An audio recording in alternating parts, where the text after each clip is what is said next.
എന്താ ഇവിടെ വന്നിരിക്കുന്നേ? വാ അങ്ങോട്ട്. വേണ്ട ഗൗതം, ഞാൻ അങ്ങോട്ട് വരുന്നില്ല. അവിടെ വന്ന് എല്ലാവരും ഫേസ് ചെയ്യാനുള്ള മാനസികാവസ്ഥയില്ല.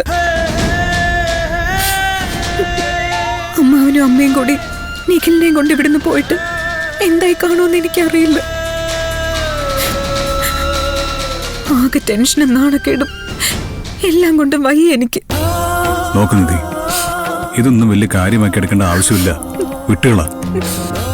എനിക്കൊരു കാര്യം ഉറപ്പാണ് ഗൗതം, അറിഞ്ഞുകൊണ്ട് നിഖിൽ ഇങ്ങനെ ഒന്നും ചെയ്യില്ല. അതെനിക്കറിയാം. ഇതിനിടയിൽ അരുതാത്തത് എന്തോ സംഭവിച്ചിട്ടുണ്ട്, അതിലൊരു സംശയമില്ല.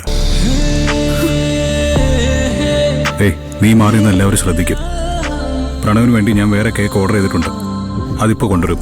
വാ, നമുക്ക് സന്തോഷത്തോടെ ആ ഫംഗ്ഷൻ നടത്താം. ഗൗതമൻ എന്നോട് ദേഷ്യം തോന്നുന്നുണ്ടോ? എന്താ നിധി ഇത്? ഞാൻ എൻ്റെ ജീവിതത്തിൽ എത്രയോ ഫംഗ്ഷനുകളിൽ പങ്കെടുത്തിരിക്കുന്നു. ചില സമയത്ത് ചില ഫ്രണ്ട്സൊക്കെ ഡ്രിങ്ക്സ് കഴിച്ചിട്ട് അത്യാവശ്യം ചില കോലാഹലങ്ങളൊക്കെ ഉണ്ടാക്കും.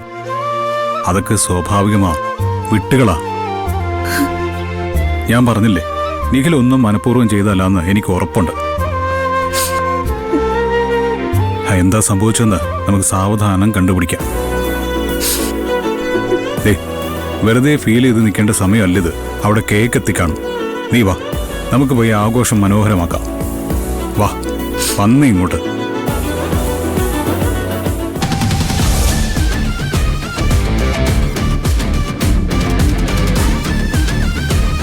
വാ.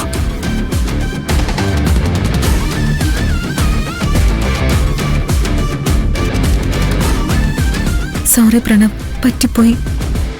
എന്തിനാ അടുത്ത് ഇത്ര ടെൻഷൻ ആവുന്നേ? സോറി പറയാൻ വേണ്ടി മാത്രം ഇപ്പൊ എന്താ ഉണ്ടായേ? പ്രണവിനോട് മാത്രമല്ല, ഇവിടെയുള്ള ഓരോരുത്തരോടും ഞാൻ ക്ഷമ ചോദിക്കുക. പ്ലീസ്. ഏട്ടത്തി ക്ഷമ വയ്ക്കാൻ വേണ്ടിട്ട് ഇവിടെ ഒന്നും സംഭവിച്ചിട്ടില്ല. കഴിഞ്ഞ കാര്യങ്ങളെ കുറിച്ച് സംസാരിക്കേണ്ട സമയമല്ലിത്. ഇത് സെലിബ്രേറ്റ് ചെയ്യേണ്ട സമയമാ. പ്രണവ്, നീ കേക്ക് കെട്ടിയേ? ഓക്കെ.